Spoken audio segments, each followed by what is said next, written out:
दोस्तों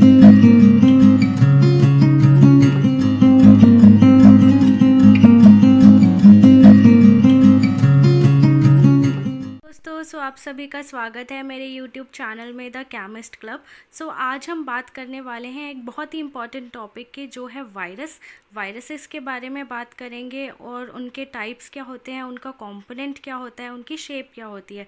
जैसा कि आप जानते हैं कि हम आजकल हमारे जो देश में एक ग्लोबल पैंडमिक फैला हुआ है जिसका नाम है कोरोना वायरस, जो बहुत ही ख़तरनाक है। कितने लोगों की जानें जा रही हैं इसकी वजह से और कितने लोग प्रभावित हो रहे हैं। हालांकि कुछ लोग ठीक भी हो रहे हैं, लेकिन अगर देखा जाए तो उसी जगह पर कई लोगों की मौत भी हो रही है इस चीज़ से।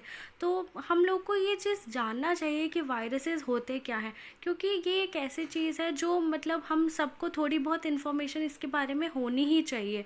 और हम बचपन से ही देखते आते हैं कि कभी किसी को हम बोलते हैं अरे यार इसको तो वायरल फीवर हो गया है, इसको तो वायरल फीवर हो गया है, इसको वायरल फ्लू हो गया है। और भी हमारे देश में कई साल पहले भी कई ऐसे वायरल बीमारियां हैं जो आई हैं अलग अलग वायरस के रूप में, जैसे स्वाइन फ्लू हो गया, बर्ड फ्लू हो गया। जो स्वाइन फ्लू था वो आपको पिग से मिलता था। अभी कुछ टाइम पहले इबोला वायरस, ज़ीका वायरस, कितने तरीके के वायरस हमारे देश में आते ही रहते हैं कुछ कुछ साल बाद। बेसिकली ये जो वायरस होते हैं ये मतलब एक ही प्रकार की चीज़ होती है, बट क्या होता है ना कि ये अपना थोड़े थोड़े टाइम बाद ये क्या करते हैं, ये लोग अपना रूप बदल लेते हैं। क्योंकि अब देखिए, वायरस के एग्जिस्ट करने का एक ऑप्टिमम कंडीशन होती है। ऑप्टिमम कंडीशन से मेरा मतलब है एक टेम्परेचर होता है जिसमें ये एग्जिस्ट करते हैं, ठीक है। एक लिविंग कंडीशंस होती है जिसमें ये एग्जिस्ट करते हैं। लेकिन क्या होता है कि जब ये आते हैं, प्रवेश करते हैं हमारे देश में, तो बेसिकली क्या होता है कि वो टेम्परेचर होता है उस समय हमारे संसार का, वो हर एक चीज़ होती है। तो तब ये लोग जब सर्वाइव करते हैं तो क्या होता है, सर्वाइव करते हैं। फिर उसके बाद बेसिकली क्या होता है कि बहुत सारी बॉडीज़ में ये लोग चले जाते हैं, बहुत सारे लोगों के बॉडीज़ के अंदर ये आ जाते हैं, उनके सेल्स को डैमेज करने चले जाते हैं। फिर उसके बाद क्या होता है, यहाँ पर सारे साइंटिस्ट खोज में लग जाते हैं कि चलिए इसकी वैक्सीन तैयार करनी है, इसका कोई एक एंटीडोट तैयार करना है। फिर हम इसका एंटीडोट लेके आते हैं मार्केट में, वो बहुत विस्तार से बिकना शुरू हो जाता है।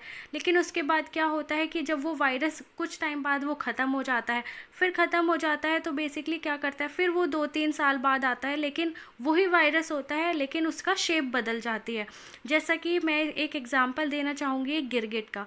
गिरगिट क्या होता है, वो उसके अंदर एक ऐसी खूबी होती है कि वो अपने आप को जिस भी कलर के एरिया में जाएगा वो उस कलर का बन जाता है। बेसिकली ये जो उसके अंदर कलर चेंज की कैपेबिलिटी होती है, जिसको हम कैमेलियन नेचर बोलते हैं, कई बार हम बोलते हैं कि ये बंदा गिरगिट की तरह रंग बदलता है। तो बेसिकली ये चीज़ जो है ना, ये बहुत उनके लिए फ़ायदेमंद रहती है, क्योंकि ये उनको प्रेडेटर्स से बचाती है, जो उनके शिकारी होते हैं उनसे बचाती है। क्योंकि अगर ये मिट्टी में है तो मिट्टी का कलर ले लेगी, तो मिट्टी में इसको आइडेंटिफाई करना मुश्किल हो जाएगा। पेड़ों पे है तो हरा कलर ले लेगी, तो उस पर आइडेंटिफाई करना मुश्किल हो जाएगा। तो यही प्रकार होता है वायरस का। वायरस भी एक गिरगिट की तरह होते हैं, ये हमेशा हर टाइम आएंगे एक अलग अलग रूप में। फिर इसीलिए आज तक कभी भी वायरस की कोई मेडिसिन तैयार नहीं हो पाई हैं। जैसे कि आप जानते हैं HIV, which is highly infected virus, इसकी आज तक अभी भी एक हमें मेडिसिन नहीं मिल पाई है। बहुत कुछ ही ऐसी वायरल बीमारियां हैं जिनकी हमें अभी तक मेडिसिन मिली हैं, बट कई बार क्या होता है कि वो भी काम नहीं करती हैं। तो वही इस समय हो रहा है, कोरोना वायरस जो अभी चल रहा है। तो अगर हमें कोरोना वायरस के बारे में जानना है तो हमें पहले पता होना चाहिए बेसिकली वायरस क्या होते हैं। तो आइए फिर हम स्टार्ट करते हैं वायरस के बारे में। ये दोस्तों, जैसे कि मैंने यहाँ पर लिखा हुआ है वायरसेस के बगल में मैंने एक बड़ा बड़ा लिखा हुआ है हाईजैकर्स। हाईजैकर्स तो आप जानते ही हैं, आपने ये टर्म भी सुनी होगी कि कई बार प्लेन हाईजैक हो जाता है, कई बार कई सारी चीज़ें हाईजैक हो जाती हैं। तो बेसिकली हाईजैकर्स मैंने जो यहाँ पर टर्मिनोलॉजी यूज़ करी है, इसको मैंने क्यों यूज़ किया है ये मैं आपको बताऊंगी जब मैं ये बताऊंगी कि वायरस कैसे काम करता है हमारी बॉडी में। तो उससे पहले मैं बताती हूँ वायरस होते क्या हैं। तो वायरस जो होते हैं ये बहुत ही स्मॉलेस्ट टाइप के इन्फेक्शियस एजेंट होते हैं, और ये एक टाइप ऑफ पैथोजन है। जिनको नहीं पता पैथोजन क्या होते हैं, तो पैथोजन्स बेसिकली बहुत छोटे छोटे कंपोनेंट्स होते हैं, बहुत छोटे छोटे ऐसे मतलब चीज़ें होती हैं या ऑर्गेनिजम्स होते हैं जो मतलब हमारी बॉडी में कई तरह के इन्फेक्शंस को पैदा कर सकते हैं। जैसे उनमें से फंगाई हो गया, ये सब टाइप ऑफ पैथोजेंस हैं, फंगाई, प्रोटिस्ट, बैक्टीरिया, वायरस। कई बार आपने सुना होगा कि किसी को फंगल इन्फेक्शन हो रहा है, तो फंगल इन्फेक्शन बेसिकली क्या होता है, कई बार हमें किसी सरफेस के कांटेक्ट में आने से हो जाता है, और हो सकता है वो सरफेस साफ़ ना हो रहा हो, वो सरफेस पे बहुत सारे लोग बैठ रहे हो और आप भी जाके उस पर बैठ रहे हैं, तो हमें क्या होता है, फंगाई इन्फेक्शन हो जाता है। उसी प्रकार के प्रोटिस्ट भी होते हैं।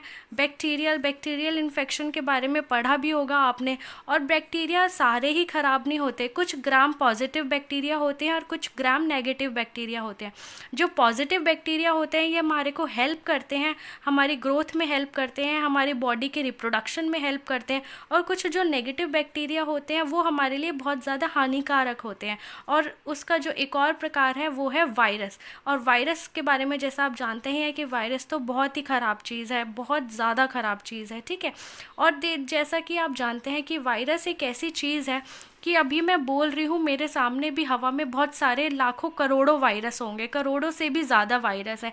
आप लोग कहीं जाते हैं बाहर, आपके इनफैक्ट आप लोग वीडियो देख रहे हैं, आप जहाँ भी बैठे हैं आपके अराउंड सराउंडिंग में बहुत सारे वायरस हैं, क्योंकि वायरस एक ऐसी चीज़ है जो आपके एनवायरनमेंट में ऑलरेडी प्रेजेंट है।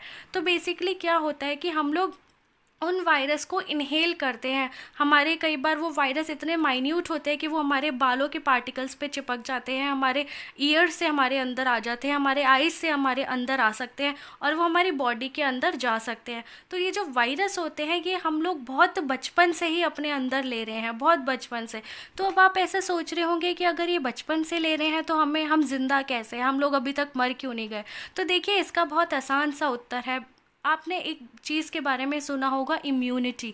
इम्यूनिटी क्या होती है कि हम लोग देखिए बचपन से ये वायरस हम लोग अपने अंदर ले रहे हैं, नो डाउट ये बचपन से हमारे अंदर है, हमारे सेल्स को डैमेज कर रहे हैं, बट भगवान ने हमें एक गिफ्ट दिया है इम्यूनिटी का। तो इम्यूनिटी एक ऐसी चीज़ होती है, एक ऐसा डिफेंसिव मैकेनिज़्म होता है जो हमारी बॉडी को इन वायरस के जो गंदे प्रभाव होते हैं उनसे हमें बचाता है, हमें प्रोटेक्ट करता है। तो बेसिकली क्या, हमारी इम्यूनिटी जो होती है वो एक प्रकार का ऐसा मैकेनिज्म है जो इन वायरसेस से हमारी बॉडी के अंदर ही लड़ता है।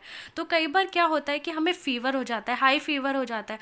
तो इसका मतलब क्या है कि इसका मतलब ये है कि आपके बॉडी में कोई ना कोई वायरस आया है, तो बॉडी उससे लड़ रही है। बॉडी ने उससे लड़ने के लिए क्या किया है, अपना उस लेट्स से फॉर एग्जांपल वो वायरस आपकी बॉडी में 98 डिग्री फ़ारेनहाइट पर आया है, जो आपका नॉर्मल बॉडी टेम्परेचर है।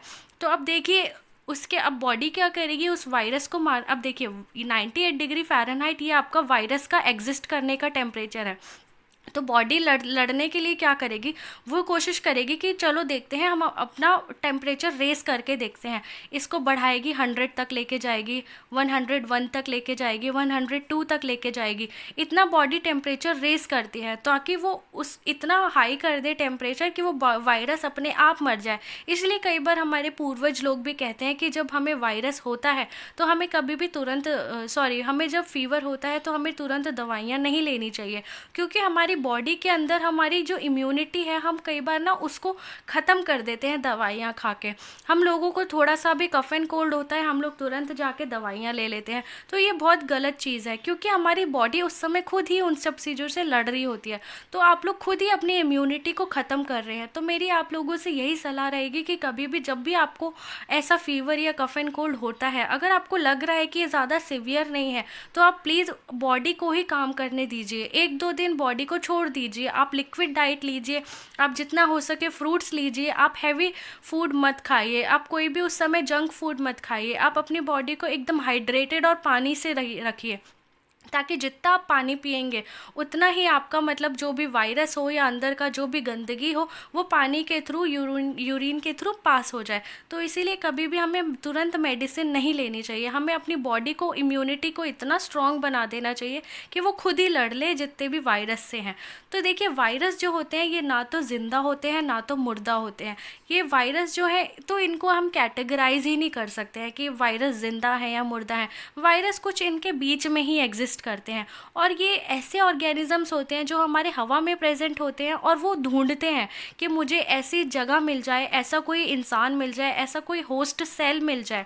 हमारी बॉडी सेल्स से बनती है, ठीक है, तो हमारी बॉडी को वो ढूंढते हैं कि हमें कुछ ऐसा सेल मिल जाए जिसके अंदर हम चले जाएं और हम अपना काम शुरू कर सकें, ठीक है। तो बेसिकली वो जो वायरस है उनके पास कुछ नहीं है, वो उनके पास अगर होस्ट सेल नहीं मिलेगा उन्हें, तो वो कुछ नहीं कर सकते। इसीलिए वो तुरंत तलाशते रहते हैं कि उन्हें जल्दी से कुछ भी मिल जाए।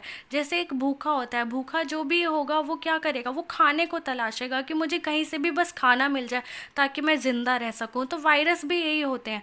वायरस क्या ढूंढते हैं, एक होस्ट सेल ढूंढते हैं, क्योंकि वायरसेस के पास अपना कुछ नहीं होता है। वो सेल को ढूंढते हैं, सेल की चीज़ों, सेल को अंदर जाते हैं और सेल की ही चीज़ें यूज़ करते हैं और वायरस बनाने में। ये तो वही बात हो गई ना कि हमारे मेहमान आए, हमारा ही खा रहे हैं, हमारा ही गा रहे हैं, सब हमारा ही यूज़ कर रहे हैं, ठीक है। तो वही चीज़ यहाँ पर भी हो गई कि वायरस आ रहे हैं, हमारा ही चीज़ खा रहे हैं और हमारी ही चीज़ों से वो अपना परिवार भी बना रहे हैं, ठीक है। तो वही चीज़ ये वायरस भी करते हैं। तो ये हमेशा होस्ट सेल को ढूंढते हैं। और ये जो वायरस होते हैं इनकी बहुत बहुत शेप्स होती हैं, बहुत बहुत साइजेस होते हैं। और इनका अगर देखा जाए तो ये बैक्टीरिया से भी बहुत बहुत ज़्यादा, मतलब 100 to 200 टाइम्स बहुत ज़्यादा छोटे होते हैं। बैक्टीरिया बहुत बड़े होते हैं, क्योंकि कई बार बैक्टीरिया हम माइक्रोस्कोप से भी देख सकते हैं। जैसे कि दही के बैक्टीरिया आपने देखे होंगे, जो लैक्टिक एसिड, लैक्टोबैसिलस बैक्टीरिया होते हैं, वो हमें दही में देखे जाते हैं। तो वही वायरस जो हैं वो हम नहीं देख सकते सिंपल नेकेड आई से या माइक्रोस्कोप से, क्योंकि वायरसेस का साइज़ ही बहुत स्मॉल होता है। जो वायरस होते हैं वो यूनिसेल्युलर ऑर्गेनिज्म होते हैं। यूनिसेल्युलर मतलब एक सेल होगा उनमें, and having their own infectious genome. इनके अंदर अपना ही एक जीनोम होता है। जीनोम का मतलब क्या है कि उनके अंदर एक खुद का जेनेटिक मटेरियल होता है। जेनेटिक मटेरियल क्या होता है, जैसे हम लोगों का, इंसानों का जेनेटिक मटेरियल डीएनए है, आरएनए है, जो हमें हेल्प करता है हमें ज़िंदा रखने में, हमारी बॉडी को हेल्प करता है कि हम आगे हमारे और नई सेल्स बने और ग्रोथ हो और प्रोटीन हो।